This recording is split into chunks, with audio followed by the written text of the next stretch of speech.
Frankenstein Meets the Wolfman, the first of the, quote, Monster Rally movies.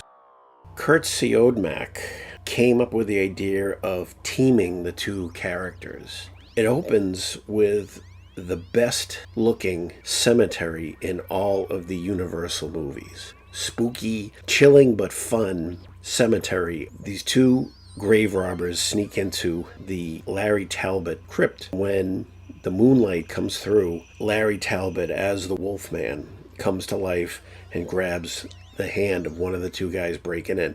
Now, the other guy just tears off, and it's like, thanks a lot, buddy. The setting is great. The photography by George Robinson is great.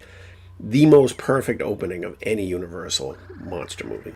Larry goes on a murderous rampage, and then he starts with his really annoying, endless, self-pitying, but I just want to die stuff.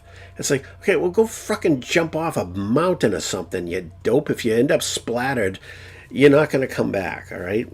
He hooks up with Maria Ospinskaya. She and Larry take off. He ends up running away and falls to the ground outside Castle Frankenstein, stumbling around in the frozen underground, which I do not understand, because up top there isn't a flake of snow on the ground, but somehow you fall 5 feet underground and you're in the Antarctic. Larry wipes the frost away, and we see Bela Lugosi as Frankenstein. He builds a fire, thaws out the monster.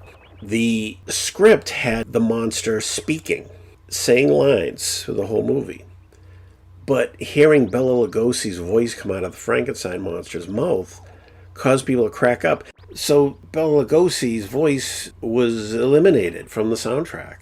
The problem is they also eliminated the fact that the Frankenstein monster was blinded in the previous movie. He's stumbling around with his arms out. How is this any better than leaving Lugosi's voice in? Talbot is trying to find Frankenstein's book of how to kill people. Frankenstein's daughter turns out to know where this mysterious, wonderful book of Dr. Frankenstein's, The Secrets of How to Kill Yourself, is. David Manners then actually has an interesting character for the first time in his career, as he tries to figure out a way to move the power of life from one person to the other, one creature to the other. At first we think he's trying to hook up with Frankenstein's daughter, but now all he gives a damn about is this science experiment. And he becomes obsessed with it. It's like, yeah, I'm going to kill you. Don't worry about it. I'm just trying to figure some shit out. And he's telling the monster, oh yeah, don't worry. I'm going to give you eternal life. Whatever. The next part is a standout because it's so damn wacky. They're in the town below the destroyed sort of Castle Frankenstein. And this crazy-eyed Salvador Dali mustache-looking dude is singing about how wonderful life is and going on and on. And Larry Talbot, of course, has to be the douche who spoils everyone's fun. He jumps up and is like, I don't want to live forever. Shut up. And the guy's like, get off my ass, will you? And then the monster shows up, and he's throwing wine barrels and causing mayhem. So now we get our most interesting character, Burgermeister, or Meisterburger, whose daughter was killed. And he just knows it's the Frankenstein monster. He is driven. He has a reason for what he's doing. David Manners is trying to kill one of them and not kill the other one. Iona Massey has got her freaking braids down to her ankles, electricity and things going off.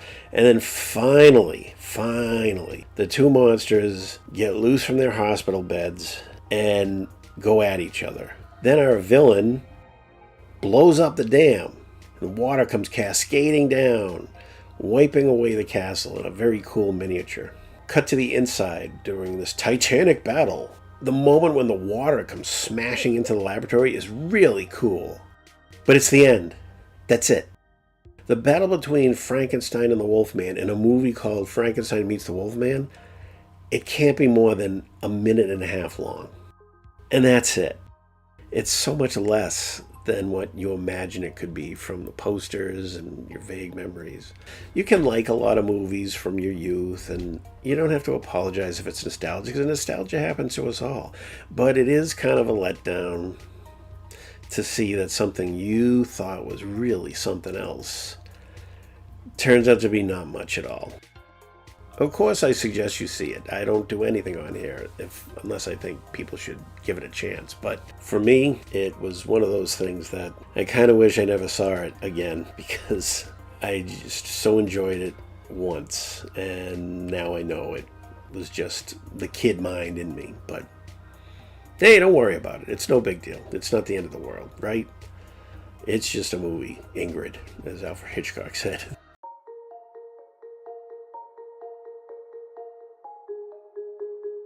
Older movies are different, fun.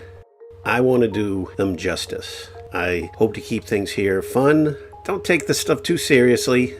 I've had a couple people on here rage quit because they disagreed with me, and I do this because I enjoy editing as well as adding a piece of music to it and just getting these titles out there for people to watch and tell them, you know what, this stuff is fun. Thank you very much for being here.